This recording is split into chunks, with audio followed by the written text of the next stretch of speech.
We've got 22 bones for the skull.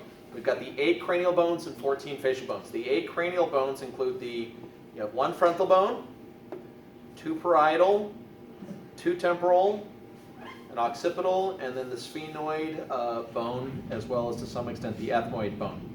You also have several sutures. Right here on top is called the coronal suture, or otherwise known as the crown. This is known as the sagittal suture. Here on the side, this is called the squamous suture or squamosal suture. And then this is called lambdoid.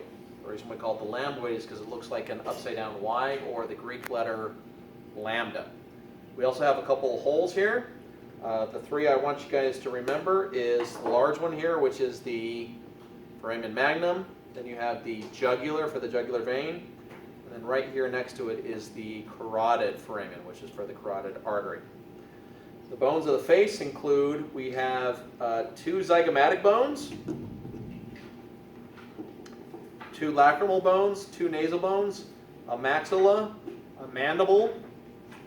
In the skull, or in the nose, we have the vomer, and then we have the palatine bone. We call it the palatine bone because to early anatomists it reminded them of the Palatine Hill in Rome. So those are the bones of the skull.